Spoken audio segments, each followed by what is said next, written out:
Hi friends, welcome back to my channel. ನಾನು ನಿಮ್ಮ ರಚನಾ ಮಾತಾಡ್ತಾ ಇದ್ದೆ. ಫ್ರೆಂಡ್ಸ್, ಇವತ್ತಿನ ವಿಡಿಯೋದಲ್ಲಿ ಬಿಸಿಬೇಳೆ ಭಾತ್ ಅಂದರೆ ಬಿಸಿಬೇಳೆ ಭಾತ್ ಅಂತಂದರೆ ನಾನು ಇಲ್ಲಿ ರೈಸ್ ಹಾಕಿ ಮಾಡ್ತಾಯಿಲ್ಲ, ಬ್ರೋಕನ್ ವೀಟ್ ಹಾಕಿ ಮಾಡ್ತಾಯಿದ್ದೀನಿ.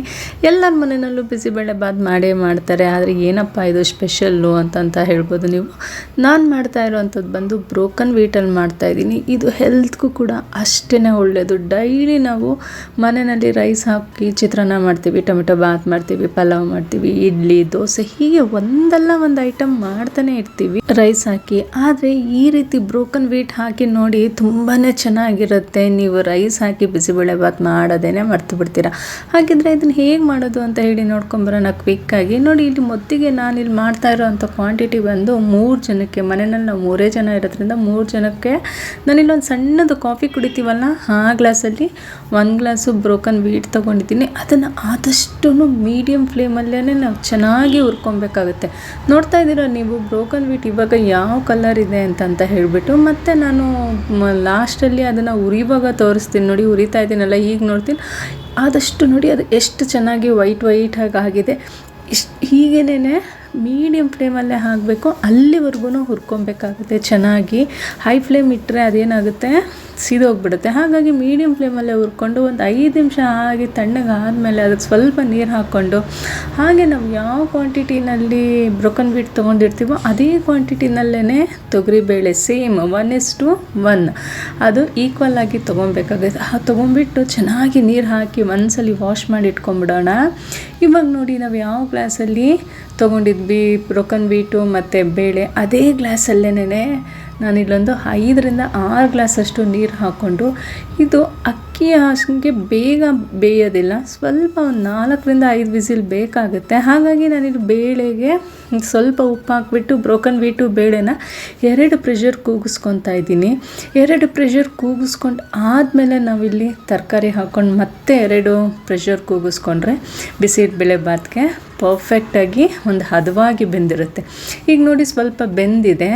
ನಾವು ಫಸ್ಟೇ ತರಕಾರಿ ಎಲ್ಲ ಹಾಕಿಬಿಟ್ರೆ 5-6 ವಿಸಿಲ್ ಹಾಕ್ಸಿದ್ರೆ ಏನಾಗುತ್ತೆ, ಎಲ್ಲ ಫುಲ್ ಸ್ನ್ಯಾಶ್ ಆಗೋಗ್ಬಿಡುತ್ತೆ, ಅಂದರೆ ತುಂಬಾ ಬೆಂದೋಗ್ಬಿಡುತ್ತೆ ಅಂತ ಹೇಳಿಬಿಟ್ಟು ಈ ರೀತಿ ಮಾಡ್ತಾಯಿದ್ದೀನಿ. ಸ್ವಲ್ಪ ಹಸಿ ಬಟಾಣಿ, ಹಾಗೆ 1 ಕಪ್ಪು ನವಿಲುಕೋಸು, 1 ಕಪ್ ಕ್ಯಾರೆಟು, ಹಾಗೆ 1 ಕಪ್ಪು ಬೀನ್ಸು, ಇದಿಷ್ಟನ್ನು ಹಾಕಿಬಿಟ್ಟು 2 ಟೊಮೆಟೊ, ನಾಟಿ ಟೊಮೆಟೊ, ಆದಷ್ಟು ನಾಟಿ ಟೊಮೆಟೊ ಯೂಸ್ ಮಾಡಿದ್ರೆ ಚೆನ್ನಾಗಿರುತ್ತೆ. 2 ನಾಟಿ ಟೊಮೆಟೊನೂ ಹಾಕಿಬಿಟ್ಟು ಇದನ್ನು ಮತ್ತೆ ಒಂದು 2 ಪ್ರೆಷರು ಕೂಗಿಸ್ಕೊಬೇಕಾಗುತ್ತೆ.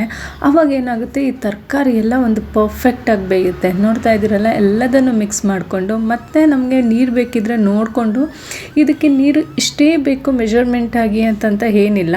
ನಮಗೆ ಯಾವ ಕನ್ಸಿಸ್ಟೆನ್ಸಿಗೆ ಬೇಕೋ ಆ ಕನ್ಸಿಸ್ಟೆನ್ಸಿಗೆ ನೋಡಿಕೊಂಡು ಪಕ್ಕದಲ್ಲಿ ಬಿಸಿನೀರು ಇಟ್ಕೊಂಡು ನೀರು ಹಾಕ್ಕೊತಾ ಇರಬೇಕಾಗುತ್ತೆ. ಈಗ ಆಲ್ರೆಡಿ ಹೇಳ್ದಂಗೆ 2 ಟೊಮೆಟೊ ಹಾಕ್ಬಿಟ್ಟು ಲಿಡ್ ಕ್ಲೋಸ್ ಮಾಡಿ ಒಂದು 2-3 ಪ್ರೆಷರು ಹಾಕಿಸ್ಕೊತಾ ಇದ್ದೀನಿ. ಈಗ ಆಗಿದೆ ನೋಡಿ, 3 ಪ್ರೆಷರ್ ಆಗಿದೆ. ಪ್ರೆಷರ್ ಕೂಡ ಔಟ್ ಆಗಿದೆ, ಟೊಮೆಟೊ ಕೂಡ ಬೆಂದಿದೆ. ಈ ಟೊಮೆಟೊನ ಒಂದು ಜಾರ್ಗೆ ನಾನಿಲ್ಲಿ ಎತ್ತಿಟ್ಕೊತಾ ಇದ್ದೀನಿ. ಹಾಗೆ ಇದೆಲ್ಲದನ್ನು ಕೂಡ ಮಿಕ್ಸ್ ಮಾಡ್ಕೊತಾ ಇದ್ದೀನಿ. ಒಂದು ಪರ್ಫೆಕ್ಟ್ ಆಗಿರೋ ಅಂತಹ ಬಿಸಿಬೇಳೆ ಭಾತಿಗೆ ಹೇಗೆ ರೆಡಿ ಆಗಬೇಕೋ ಹಾಗೆ ತರಕಾರಿ, ಬ್ರೋಕನ್ ವೀಟ್, ಬೇಳೆ ಎಲ್ಲನೂ ಚೆನ್ನಾಗಿ ಬೆಂದಿದೆ.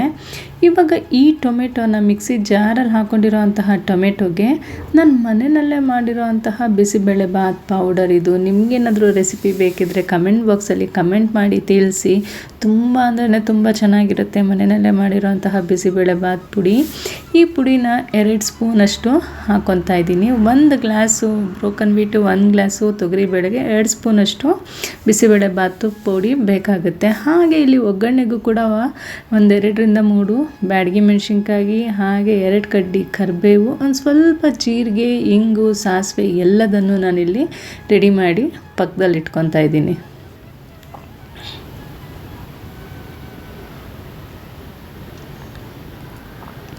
ಇವಾಗ ಟೊಮೆಟೊ ಮತ್ತು ಬಿಸಿಬೇಳೆ ಭಾತ್ ಪುಡಿನ ಇಲ್ಲಿ ನೋಡಿ ಮಿಕ್ಸಿನಲ್ಲಿ ನಾನು ಸ್ವಲ್ಪ ಚೆನ್ನಾಗಿ ಗ್ರೈಂಡ್ ಮಾಡ್ಕೊಂಬಂದೆ. ಅದನ್ನು ಬೆಂದಿರೋ ಅಂತಹ ತರಕಾರಿ ಮತ್ತು ಬ್ರೋಕನ್ ವೀಟ್ಗೆ ಸೇರಿಸ್ಕೊಬೇಕಾಗುತ್ತೆ. ಚೆನ್ನಾಗಿ ಮಿಕ್ಸ್ ಮಾಡ್ಕೊಳ್ಳಿ. ಮತ್ತು ಆದಷ್ಟು ಪುಡಿ ಹಾಕಿದ್ಮೇಲೆ ವಾಂಗಿಭಾತ್ಗಾಗಲಿ ಬಿಸಿಬೇಳೆ ಭಾತ್ಗಾಗಲಿ ಆದಷ್ಟು ಪುಡಿ ಹಾಕಿದ್ಮೇಲೆ ತುಂಬ ಹೊತ್ತು ಬೇಯಿಸ್ಕೊಳಕ್ಕೆ ಹೋಗಬಾರ್ದು. ಒಂದು ಸ್ವಲ್ಪ ಒಂದು 6ರಿಂದ 7 ನಿಮಿಷ ಬೆಂದರೆ ಸಾಕಾಗುತ್ತೆ. ಹಾಗೆ 1 ಸ್ಪೂನು ಇಲ್ಲಿ ನಾನು ಬೆಲ್ಲದ ಪುಡಿ ಕೂಡ ಹಾಕ್ಕೊಂಡಿದ್ದೀನಿ. ಬೆಲ್ಲ ಹಾಕ್ಕೊಂಡ್ಬಿಟ್ರೆ ರುಚಿ ತುಂಬಾ ಚೆನ್ನಾಗಿರುತ್ತೆ. ಹಾಗಾಗಿ ನಾನಿಲ್ಲಿ ಬೆಲ್ಲ ಕೂಡ ಸೇರಿಸ್ಕೊತಾ ಇದ್ದೀನಿ.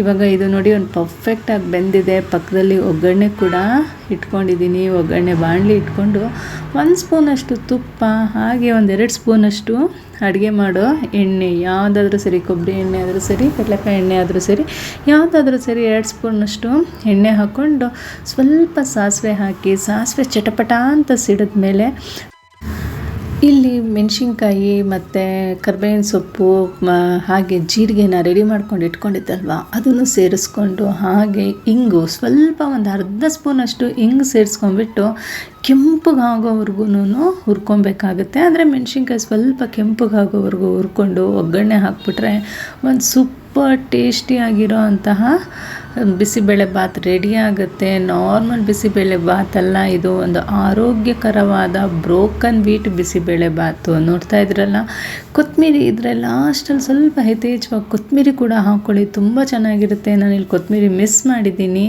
ನೋಡಿದ್ರಲ್ಲ ಎಷ್ಟು ಚೆನ್ನಾಗಾಗಿದೆ ಬಿಸಿಬೇಳೆ ಭಾತ್. ಅಂದರೆ ಪರ್ಫೆಕ್ಟ್ ನಿಮಗೆ ಹೋಟೆಲ್ ಶೈಲಿನಲ್ಲೇ ಆಗುತ್ತೆ. ಯಾರೂ ಹೇಳೋದಿಲ್ಲ ಇದನ್ನು ನೀವು ಬ್ರೋಕನ್ ವೀಟಲ್ಲಿ ಮಾಡಿದ್ರಿ ಅಂತ. ಟೇಸ್ಟ್ ಕೂಡ ಅಷ್ಟೇ ಅದ್ಭುತವಾಗಿರುತ್ತೆ. ಹಾಗೆ ಆರೋಗ್ಯಕ್ಕೂ ಕೂಡ ದಿನ ಅನ್ನ ತಿನ್ನೋದು ಒಳ್ಳೆಯದಲ್ಲ. ಹಾಗಾಗಿ ಆರೋಗ್ಯಕ್ಕೂ ಕೂಡ ಈ ಥರ ಗೋಧಿನಲ್ಲೂ ಚಪಾತಿ ಎಷ್ಟು ದಿನ ಅಂತ ತಿಂತೀವಿ, ಈ ರೀತಿ ಮಾಡಿಕೊಂಡು ಒಂದ್ಸಲಿ ಟ್ರೈ ಮಾಡಿ ನೋಡಿ. ನಿಮ್ಮ ಮನೆ ಮಂದಿ ಎಲ್ಲರೂ ತುಂಬ ಇಷ್ಟಪಟ್ಟು ತಿಂತಾರೆ. ಹಾಗೆ ನಿಮಗೇನಾದರೂ ಈ ರೆಸಿಪಿ ಇಷ್ಟ ಆದರೆ ನಿಮ್ಮ ಫ್ಯಾಮಿಲಿ, ಫ್ರೆಂಡ್ಸ್, ರಿಲೇಟಿವ್ಸ್ಗೆಲ್ಲ ಶೇರ್ ಮಾಡಿ, ಅವರಿಗೂ ಕೂಡ ಹೆಲ್ಪ್ ಆಗುತ್ತೆ. ಹಾಗೆ ನೀವಿನ್ನೂ ಏನಾದರೂ ನನ್ನ ಚಾನಲ್ಗೆ ಸಬ್ಸ್ಕ್ರೈಬ್ ಆಗಿಲ್ಲ ಅಂತಂದರೆ ರಚನಾ ಸವಿರುಚಿಗೆ ಸಬ್ಸ್ಕ್ರೈಬ್ ಆಗಿ, ಹಾಗೆ ಪಕ್ಕದಲ್ಲಿರೋ ಬೆಲ್ಲೈಕನ್ನ ಕ್ಲಿಕ್ ಮಾಡಿ. ಆಗ ನಾನು ಮಾಡ್ತಕ್ಕಂಥ ವೀಡಿಯೋಸ್ ಎಲ್ಲ ನಿಮಗೆ ನೋಟಿಫಿಕೇಷನ್ ಬರುತ್ತೆ.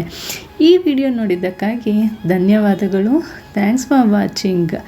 ಬಾಯ್ ಬಾಯ್.